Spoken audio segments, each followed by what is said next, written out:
We're actually going to start tonight not with our keynote right away, but with a small video.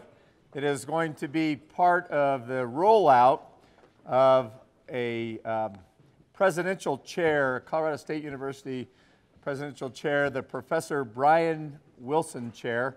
I don't know, probably not many people in this place don't know Brian Wilson, but he's presently the director of the Energy Institute and has for a very long time made a real impact in the United States of America and around the globe on emissions. Had run for a long time the Energy Conversion and Engines Lab at Colorado State University, and then built a really significant laboratory, classroom space, and a place where companies can come and test their own products and have CSU be part of the verification of what their product is actually doing.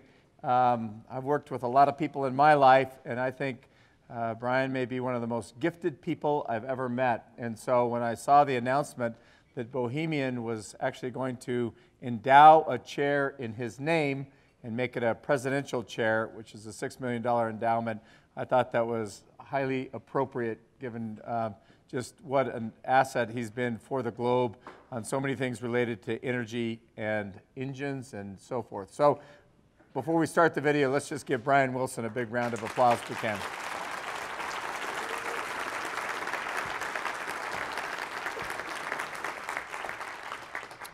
The Bohemian Foundation has supported Dr. Wilson in his work for more than 15 years. The creation of this presidential chair is a remarkable tribute to his innovative contributions to advance clean energy and the quality of life for people worldwide.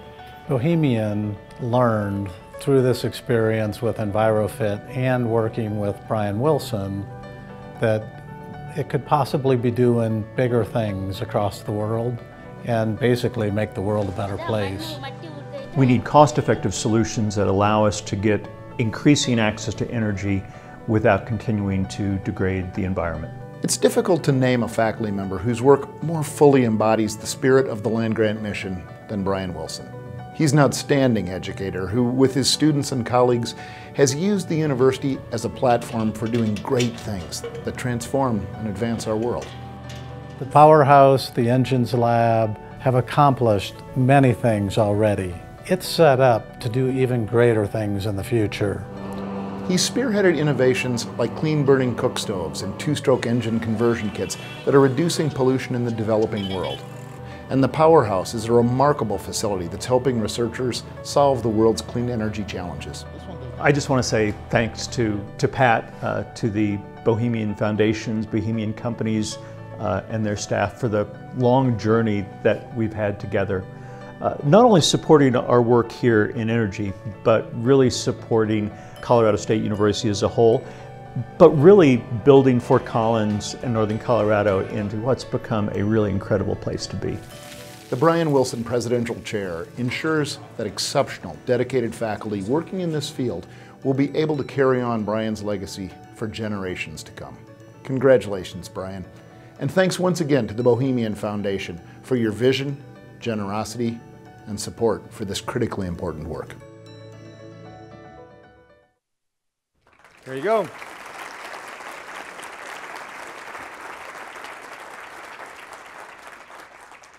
Now it's my honor to introduce our keynote speaker.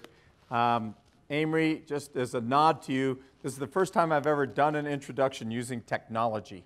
I'm actually usually got my own little crib notes up here and do it that way, but I'm doing this off my iPad because I thought that, you know, you're one of these people that's done so much I couldn't do it justice with crib notes.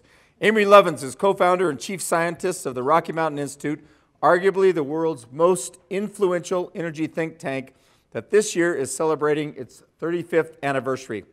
Over those 3.5 decades, RMI has provided the vision and intellectual firepower for what now is commonplace ultra-efficient vehicles, healthy and efficient buildings, utility business models that decouple energy sales from profitability, and other things.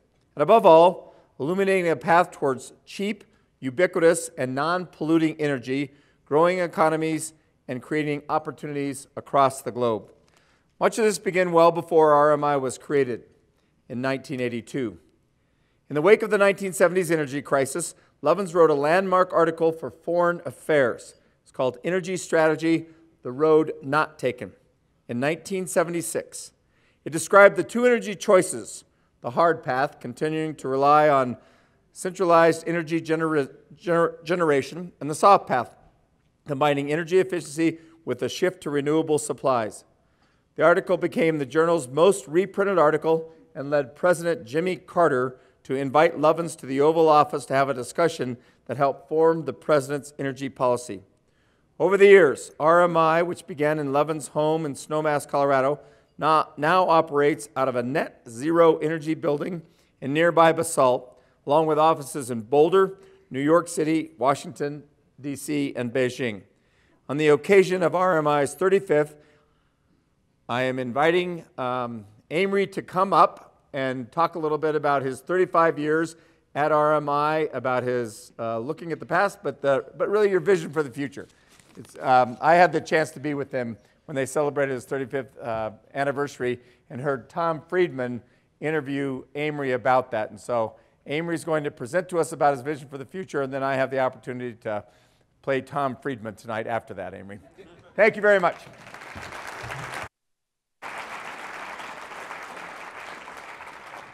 Well, thank you, Bill, and hearty congratulations to CSU and especially to Brian.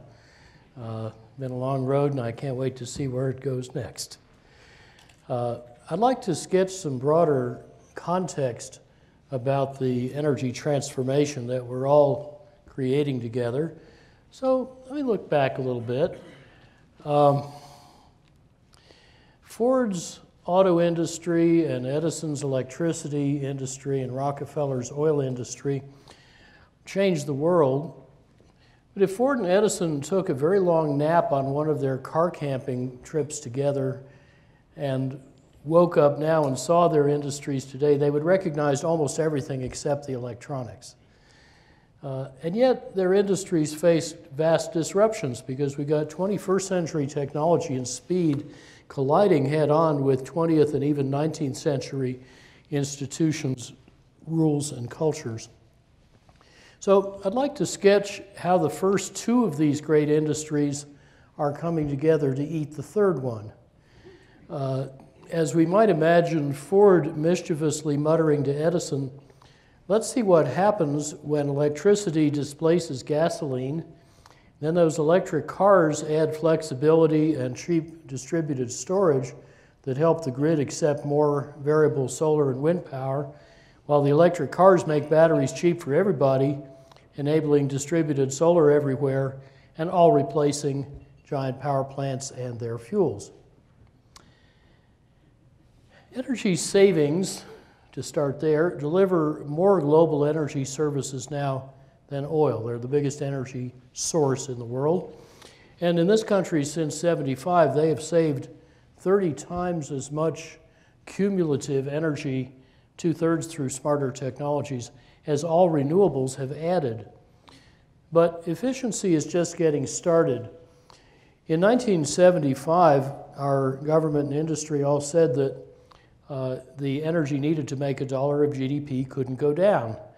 A year later, I heretically suggested that it could drop 72% in 50 years. So far, it's dropped 56% in 41 years.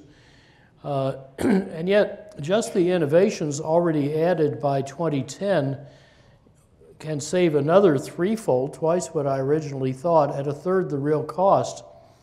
And 7 years later, that's looking conservative.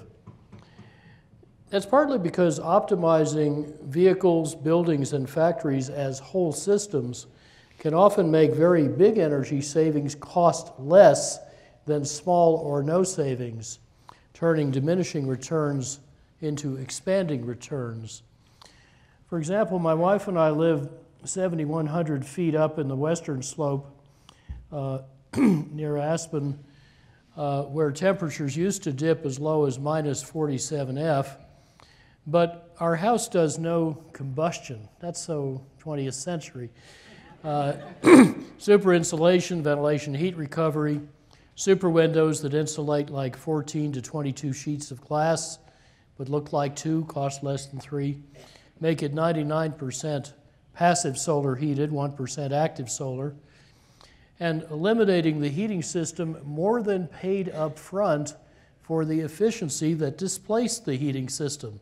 So the construction cost went down slightly, and then saving about 90% of household electricity, 99% of water heating energy, half the water, together brought the payback up to 10 months with 1983 technologies. The central atrium, which looks like this in a February snowstorm, has so far produced 69 passive solar banana crops. And without needing to look like this, our house helped inspire over 40,000 European passive buildings, which, like ours, have no heating and roughly normal construction cost.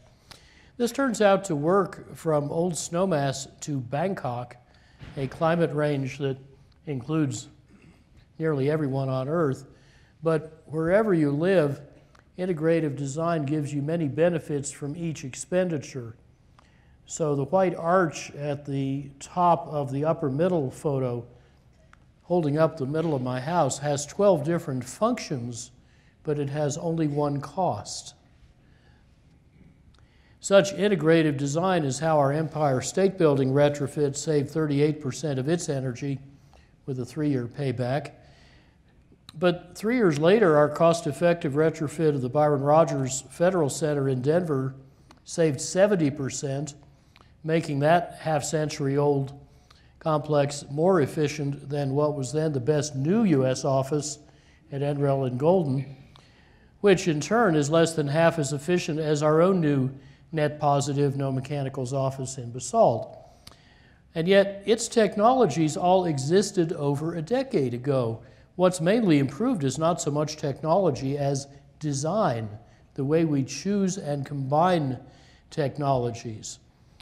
And I've just drafted a little paper suggesting for any economic geologists present that we're looking at the energy efficiency resource the way economic geologists look at proven reserves, which are well defined by drilling. You know exactly what and where they are, and you know that you can extract them profitably with existing technologies.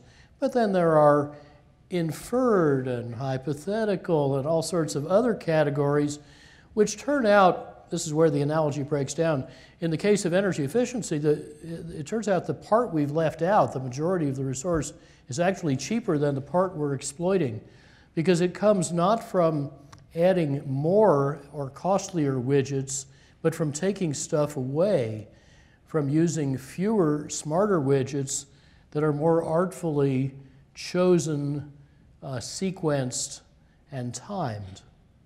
And those things make the cost go down, not up. So we have a very interesting efficiency opportunity. And by the way, it keeps moving. Our office was the first passive house premium building in North America. Here's the first in the world in southern Germany. And it is said to use 3/5 less energy than ours. I need to go see how they do that. So that its rooftop solar cells make nearly 5 times as much electricity as all 3 stories use. Does that mean that in this roughly Chicago or Boston-like climate, we could build about a 14-story office building entirely powered by its roof without putting photovoltaics on the walls or windows? Kind of looks like it. Let's try it. Here's another electricity-saving opportunity that isn't yet on the official agenda. In both buildings and industry, which use respectively about 3/4 and 1/4 of U.S. electricity, better pipe and duct design, saving about 80 or 90% of friction, could save roughly half the world's coal-fired electricity with extremely juicy returns. And yet such rearrangement of designers' metal furniture remains largely unnoticed because it's not a technology. It's a design method, which most people don't yet think of as a scaling vector. And in fact, this one's been forgotten since the Victorian era. Now, both technology and design are moving efficiency into fast forward. Prior lighting improvements are being swept away as LEDs each decade get 30 times more efficient, 20 times brighter, 10 times cheaper. and saving an eighth of the world's electricity, they're prying open an old crack in utilities business models. You see, Thomas Edison didn't sell electricity, he sold light as a service. He would charge you a cent to run a lamp for an hour. Why did he do that? Because as an inventor, he knew lamps would get a lot more efficient.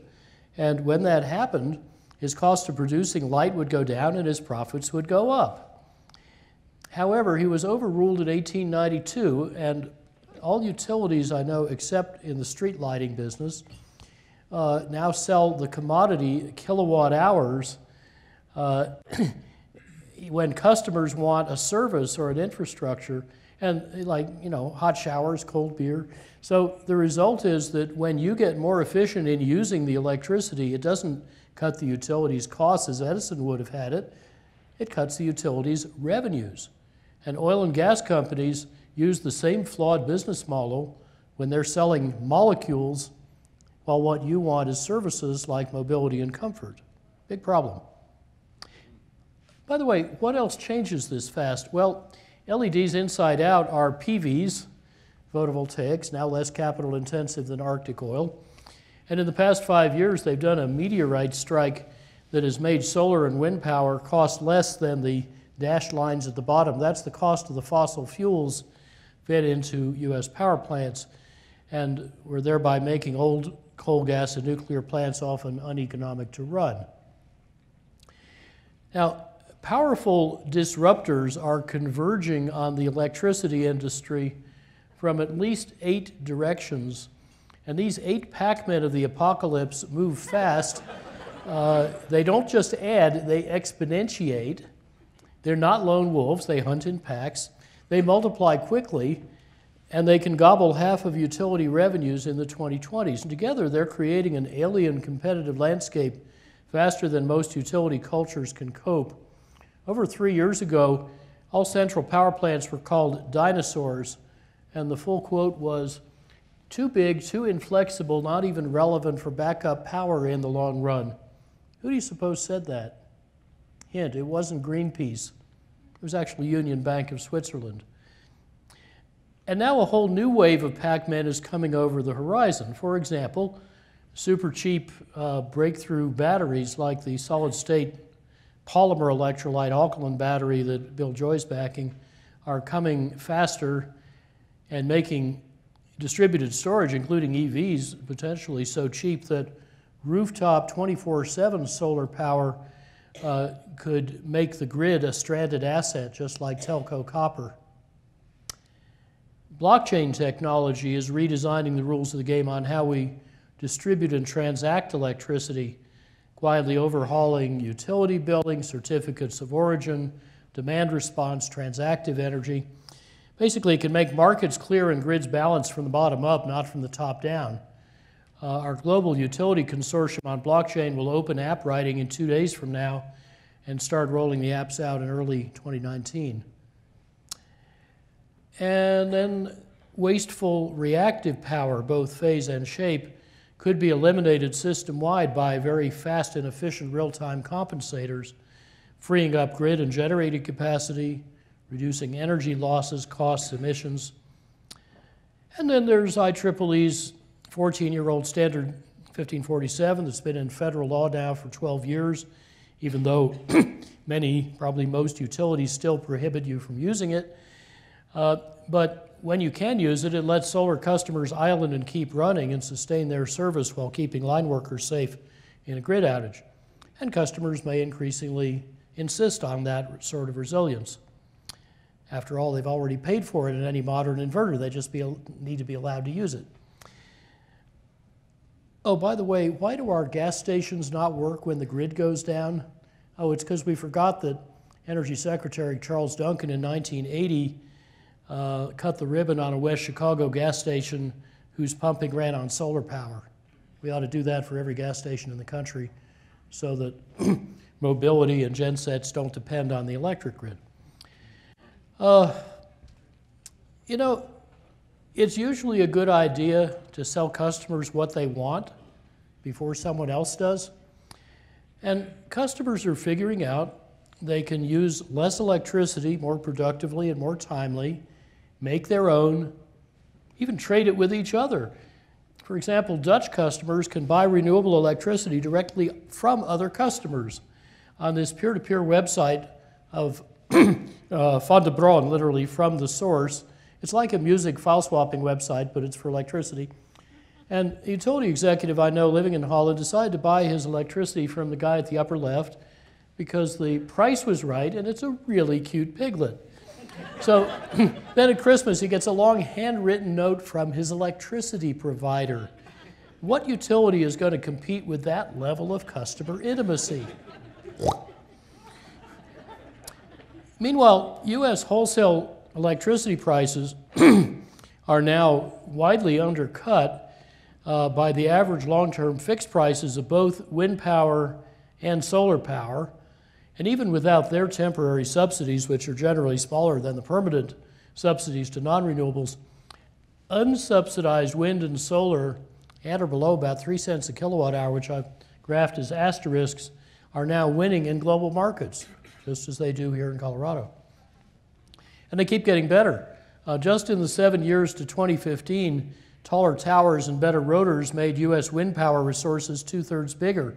Not because the wind blew harder, but because we got better at capturing it.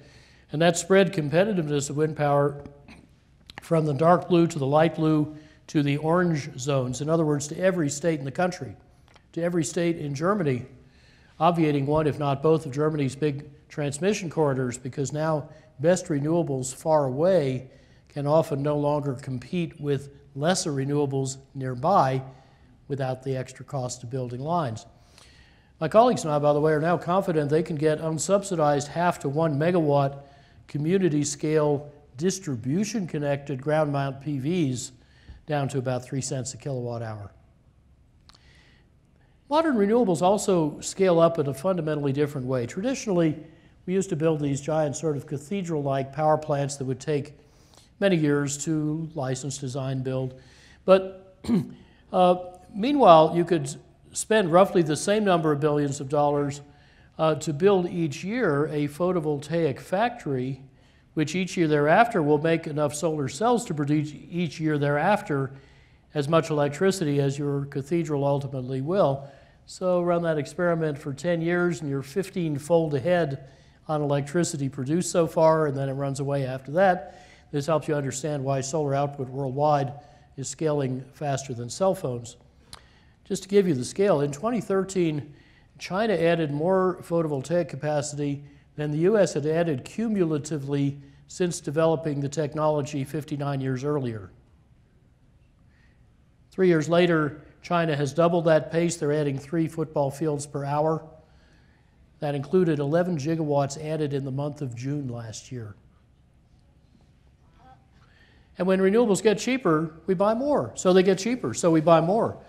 Such expanding returns keep outrunning the forecasters, as in these forecast fans from the International Energy Agency, which they raised since 2000, 5-fold for wind power, 19-fold for PV, plus another 1/3 that they added October 10th this year.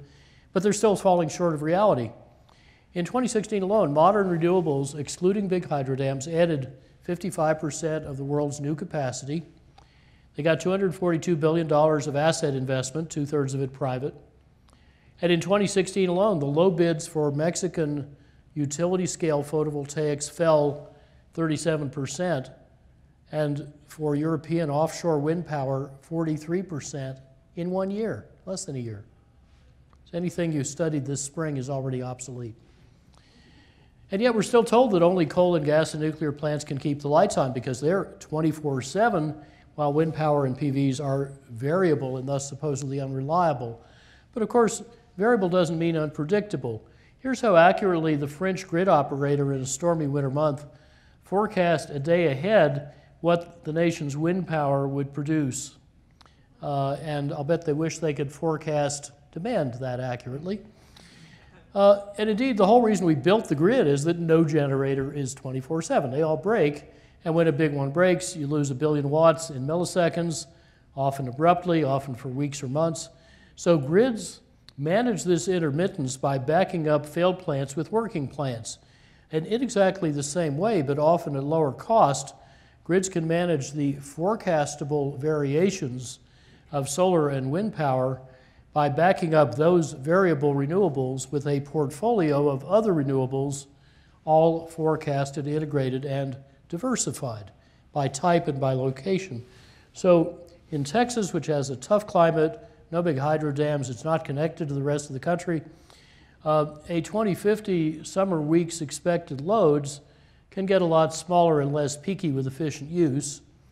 Then we can make 86% of that annual use with wind and PVs, and the other 14% from dispatchable renewables, everything from solar thermal electric and geothermal and small hydro to burning feedlot biogas in existing gas turbines, burning municipal and ag and industrial wastes, burning obsolete energy studies. So now we're 100% renewable, but you can see it's not a great match to the load shape. We have both deficits and surpluses, the black areas and the stuff sticking up. So we can now put the surpluses into two kinds of distributed storage that are worth buying anyway, namely ice storage, air conditioning, and smart charging of electric vehicles. And then recover that distributed storage when needed, fill the last gaps with unobtrusively flexible demand, and then we're 100% renewable every hour of the year, adding no bulk storage with only 5% left over. So the economics, based on the empirical prices I showed you, should be excellent. Some grid operators are actually doing this today. Germany and Italy are about 1/3 renewably powered, Ireland and UK and France about 1/5, but actually it's not 2014, I'm going to give you later numbers. Actually 4 other European countries with modest or no hydropower are meeting about half their electricity needs from renewables, adding no bulk storage, and with superior reliability. In fact, for Denmark and Germany, about 10 times better than ours. In 2015, the ultra-reliable former East German utility, 50 Hertz, got 49% of its electricity from renewables, 3/4 of which were variable, PVs and wind. And their CEO said he could get 60 or 70% from variable renewables without adding bulk storage. So what these operators have learned is how to run their grids the way the conductor leads the Denver Symphony. You know, no instrument plays all the time, but the ensemble continuously creates beautiful music. So we have not just one way, bulk storage in Magenta, but about 10 ways to make the grid flexible and renewable. I've sketched them roughly in order of increasing cost. Your actual costs will vary. The point is that bulk storage comes last, not first, so we don't need to wait for a storage miracle, and the market isn't waiting. These 10 grid flexibility resources are very large. Consider just one of them, flexible loads. We'll call them flexawatts to go with megawatts.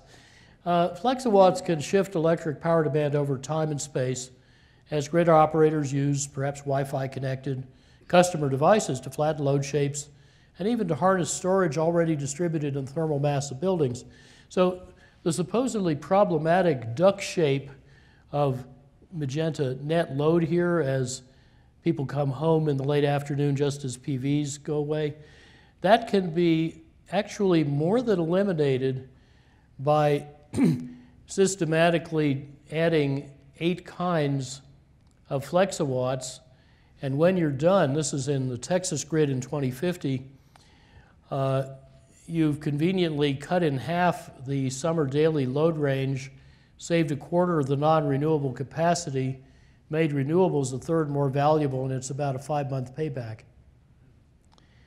Flexawatts can also give customers more market power than utilities. A typical Hawaiian household uses appliances at different times of the 24-hour day, roughly half under the yellow curve, that is during the solar hours.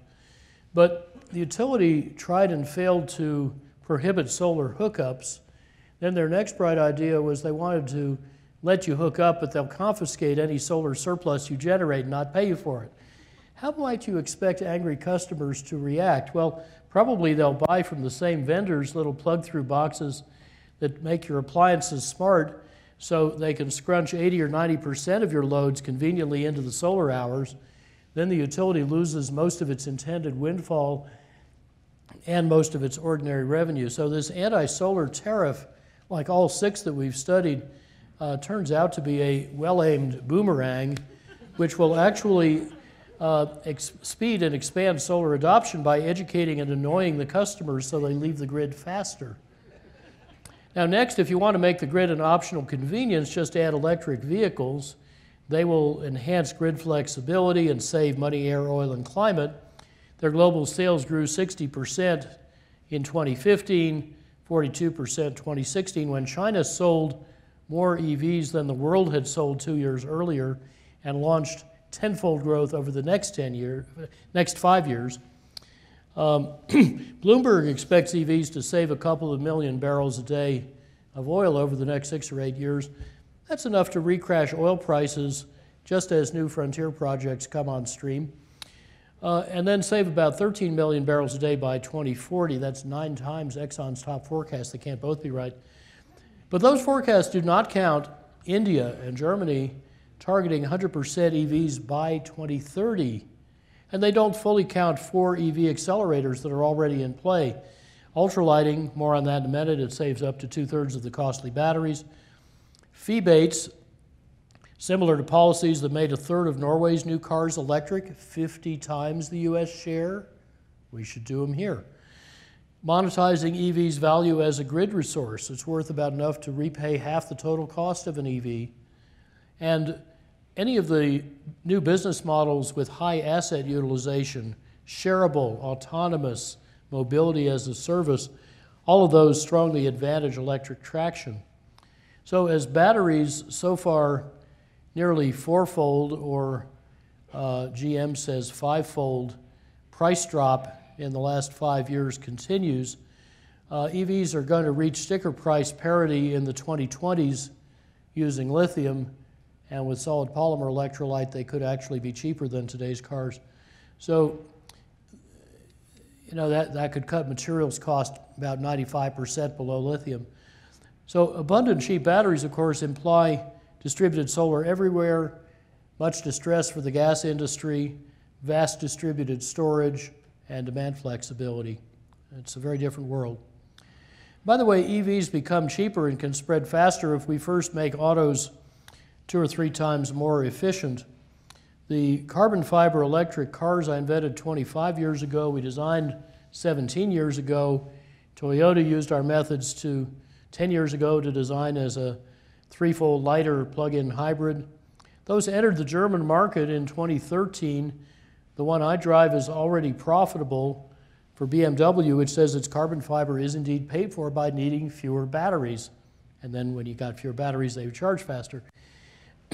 The manufacturing process that my team developed that made this carbon cap test piece in 1 minute 10 years ago, you can tell from the sound it's extremely strong and stiff. We can pass it around as long as I get it back. Don't worry about dropping it, it's tougher than titanium.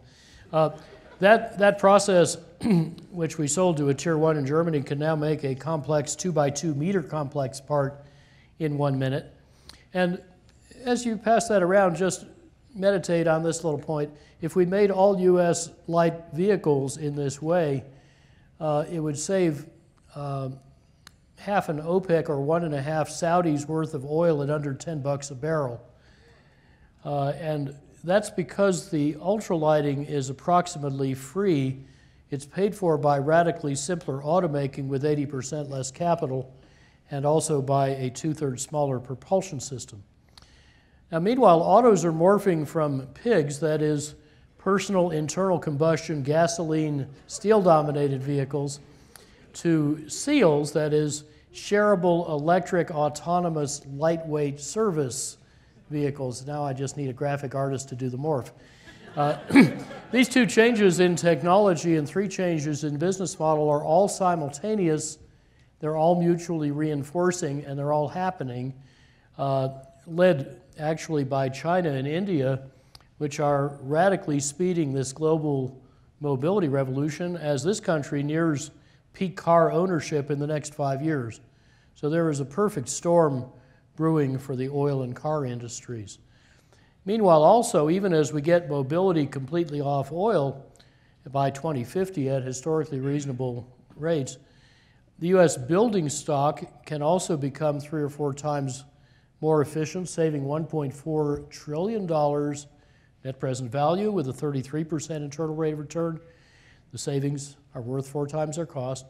And industry can also accelerate, double its energy productivity with a 21% IRR. So we added all that up in a business and design book in 2011 called Reinventing Fire, which rigorously showed how to triple U.S. efficiency and quintuple renewables by 2050. So by then we would need no oil, no coal, no nuclear energy, and a third less natural gas to save $5 trillion net present value, grow the economy 2.6-fold, strengthen national security, and cut carbon emissions 82 to 86%. And we found this would need no new inventions and no acts of Congress, but with smart state policies and smart city policies like what your municipal utility is doing here, this could all be led by business for profit.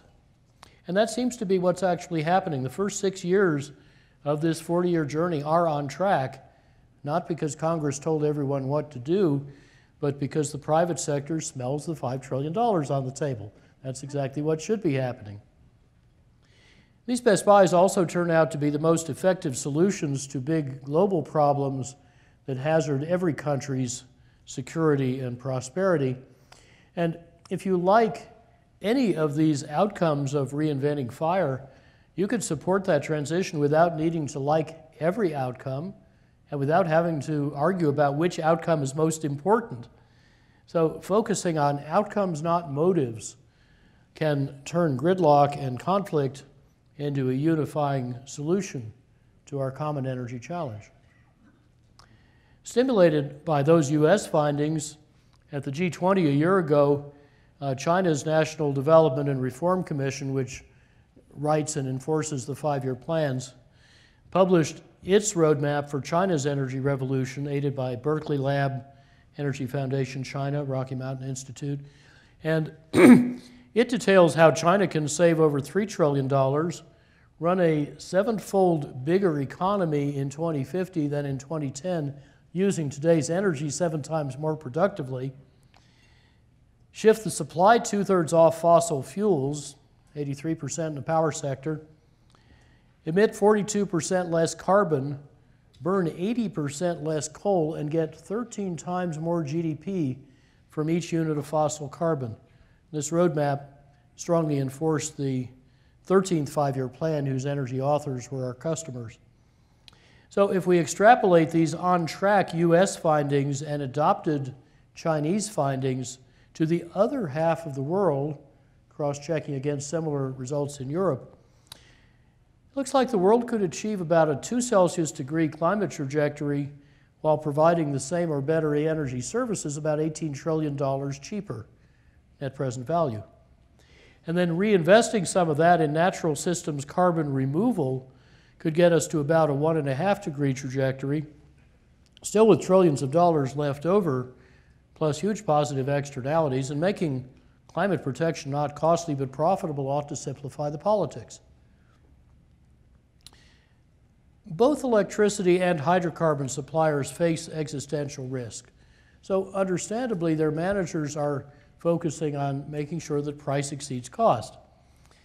But many are forgetting the other part of the business condition, that value has to exceed price. If competitors offer a superior value proposition and grab your revenues, it doesn't matter if you can profitably sell what your ex-customers are no longer buying.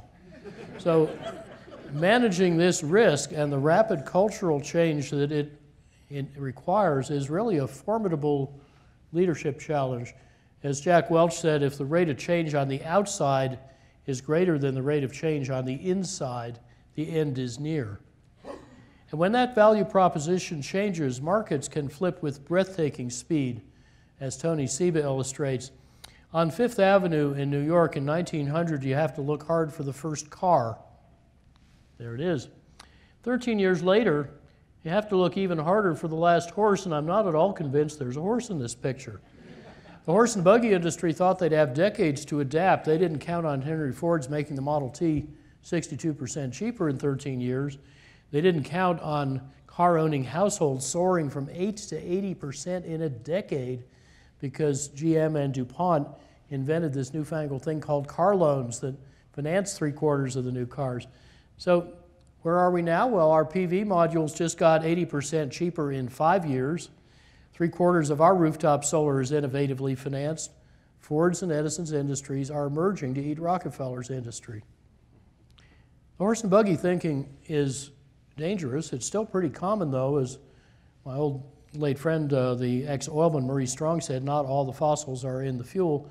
But DuPont's ex-chairman, Edgar Woolard, reminds us that firms hampered by old thinking won't be a problem, he said, because they simply won't be around long term.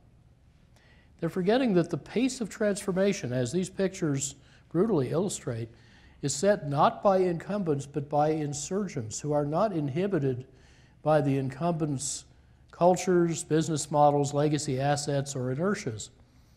And actually, investors flee even before customers do, because capital markets keenly sniff out disruption. And if they think you're in or headed for the toaster, they don't wait for the toast to get done before they decapitalize you and invest in your successors.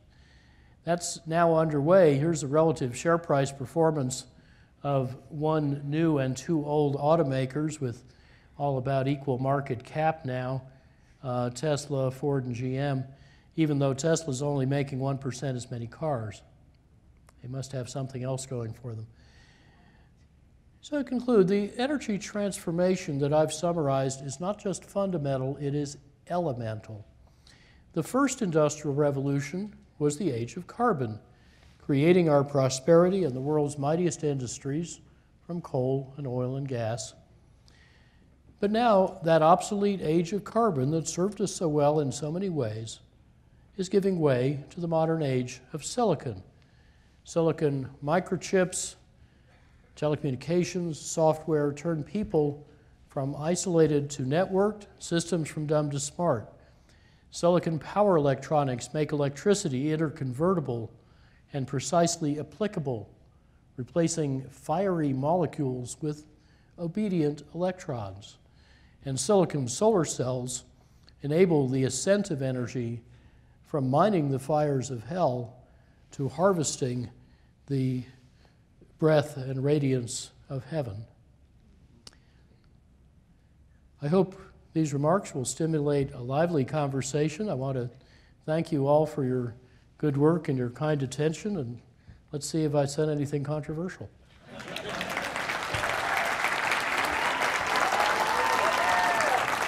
There you go. Thank you.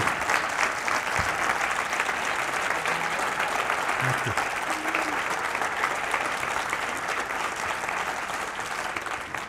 A standing ovation at an energy conference. That's got to be something. So, Amory, I know the answer to this because I read it. You filed comments that have to do with the Secretary of Energy, Secretary Perry, having sent a letter to FERC asking them to set about a rulemaking that would really incentivize basically coal and nuclear facilities to have 90 days of fuel on site, and in doing that, they would get rewarded for that, basically.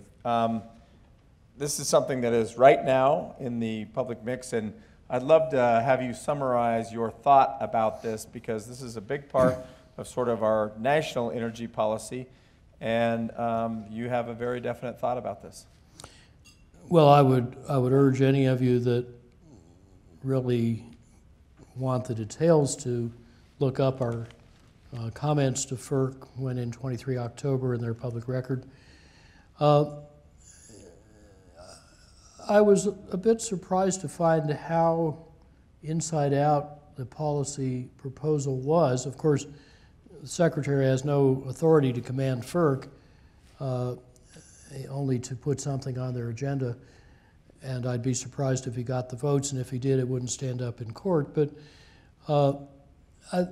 aside from blowing up markets and all the obvious public policy flaws in the proposal, it would actually make our energy security a lot worse for two main reasons. One is that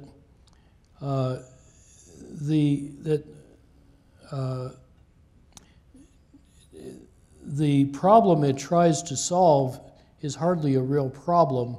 That is, power plants running out of fuel. It is on the order of 10 million times less important than grid failures. 98 or 99% of all power failures originate in the grid. And therefore, since grid operators assume power plants will fail and have many layers of contingency resources to deal with that, the lights stay on even though power plants break all the time, sometimes in large numbers. That's why nobody was cut off during the polar vortex, for example, and they still add around 1/4 gigawatt of demand response they didn't even call on. But power plants failing from lack of fuel is even rarer than that. And not only would the Secretary's proposal do nothing about the by far dominant vulnerabilities in the grid, it would worsen them in two ways. That coal and nuclear plants turn out to have some rather distinctive vulnerabilities at the plants, and in the case of coal, also in the upstream supply chain. If you look at a map of U.S. coal flows, you find 2/5 comes from the Powder River Basin, and it's through one very energy-dense rail corridor, 100-odd miles, which is basically one of our two domestic Straits of Hormuz, the other being the Trans-Alaska Pipeline. And then there are a lot of other choke points further downstream. Of course, secondly, coal and nuclear plants depend on big power lines running long distances because they're central plants, and customers in general, unless they're smelters, are not that centralized. So by perpetuating the use of these resources that can no longer compete, we are perpetuating dependence on the most vulnerable parts of the electric grid, namely the grid. If you really want resilience, as we laid out in our Pentagon study in '81, Brittle Power, Energy Strategy for National Security, you need efficient, diverse, distributed, renewable supply architected in netted islandable microgrids.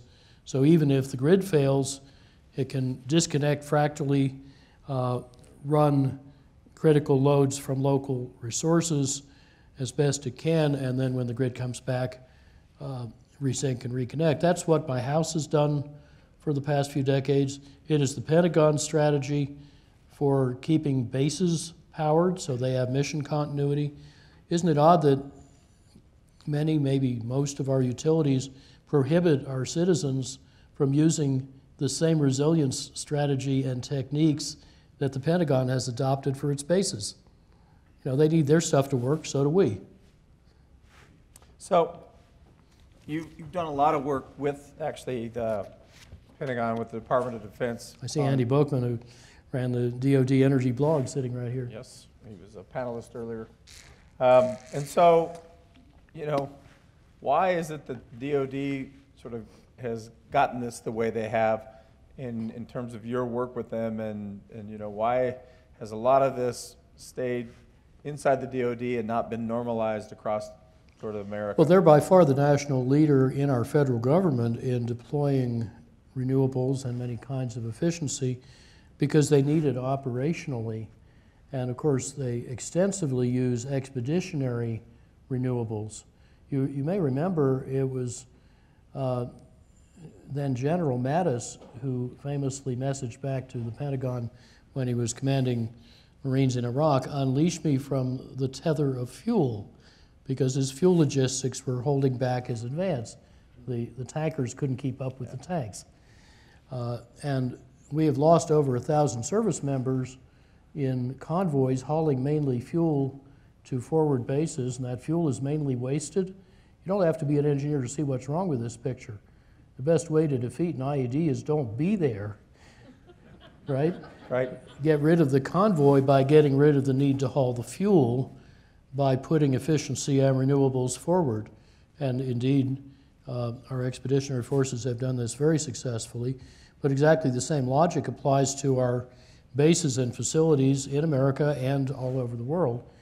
And I think the reason DoD adopted this with such enthusiasm, it's now thoroughly instantiated in doctrine, is that they're not trying to make an ideological defense of one or another fuel sector. They're trying to do what works for their mission.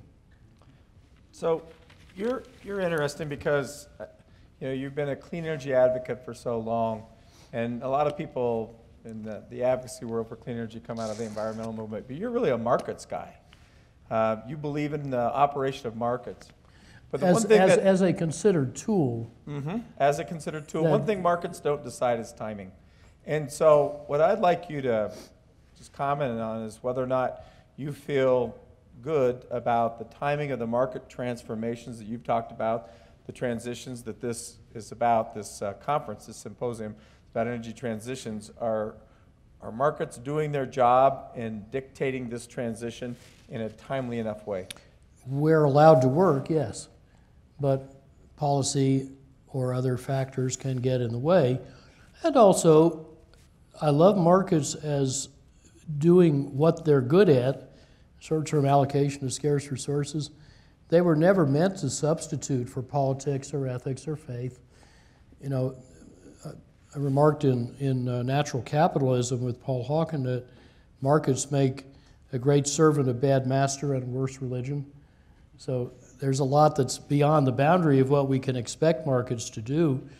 And I salute all of you, whether in civil society or private sector or government or elsewhere, who are making good stuff happen faster for whatever reason you find important. And it doesn't have to be the same reasons that I have.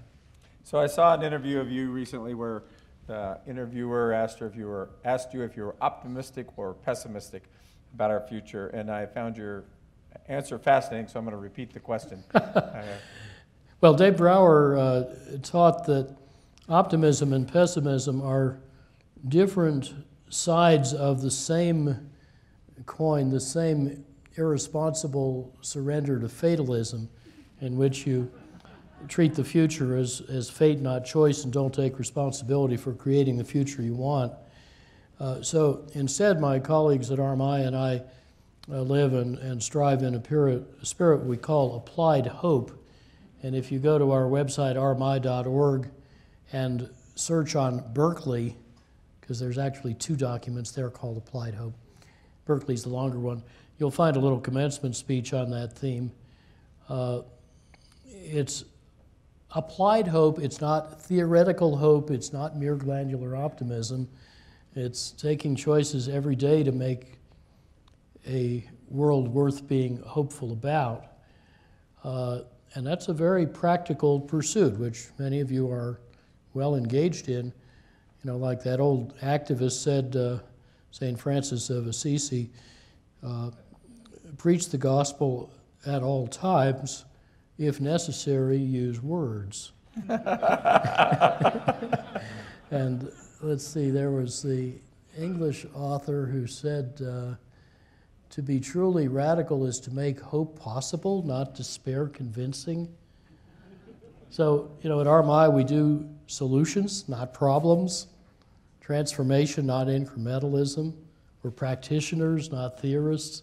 It's a very different framework. And I try not to hang out with folks that just talk about problems. It's important to understand problems. It's even more important to solve or avoid them. And you can't depress people into action. I hope you're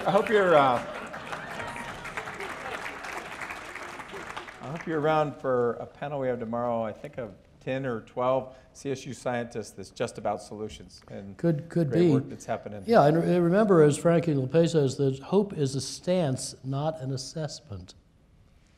Very good. So we have 5 minutes, maybe 1 or 2 questions, and we'll. Yes, sir. What is your take on the economic competition between wind and solar? Is one of them further ahead than the other? By a significant margin. Let's say solar could be producing at half the cost of wind. Will that strand win eventually? Well, under the current policies, including the phasing out subsidies, again, as I said, generally smaller than the permanent subsidies to non-renewables, wind is generally ahead. The average wind power purchase agreement in the U.S. last year was 2.5 cents a kilowatt hour. First half of this year, 1.7. We've recently seen contracts at 1.2. And there is a lot of ways to go on technical and operational innovation in wind. Solar, you may say on general principles, has more downward running room, and that may well be, but I'm not really sure it matters. They have different attributes. They'll go somewhat in different places, with the caveat I mentioned earlier that with higher solidity rotors and taller towers, it even works in the southeast now. But the point is, both of them are at around 3 cents unsubsidized in good sites in the global market, heading for 2, possibly 1. It doesn't matter when it's that cheap. I mean, this is almost the too cheap to meter scenario we used to hear about in another context. And I think we all need to think real hard about what does an era of almost free energy and quite possibly almost free storage mean? Like, does it make the grid a stranded asset? It's completely uncharted territory, and I know in our shop we're thinking hard about that. Maybe one more question? Yes, we've got 2 guys, so you guys, same table. We'll do those 2 questions, that'll be it.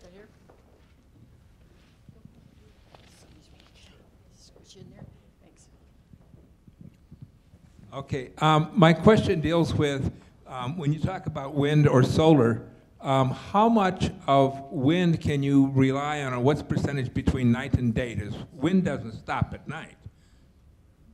Yeah, it depends where you are.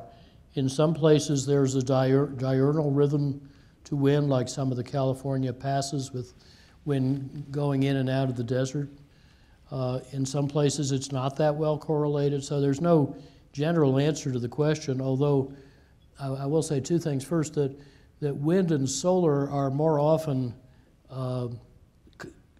complementary than highly correlated with each other, and but again, it depends where you are. And second, there is a lot of diversity in wind regimes between different places. We did a study years ago for each of the 3 power pools from Texas to the Canadian border, up the middle of the country, and found that in each of them you could get the same firm power from less than half as much wind capacity if you constructed your portfolio out of anti-correlated sites. And by not doing that, the developers left half their money on the table. Of course, you can still do it after the fact with synthetic contracts, and I suspect some folks like, I won't say who, but some big players are probably doing exactly that. Thanks.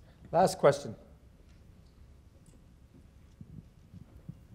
Amory, I'm wondering if you've explained all this to the Trump administration. Okay, no answer required. I would if they asked.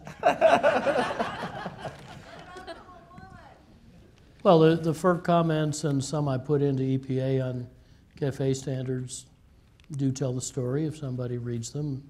If not, I suppose they'll get to read them in the litigation briefs.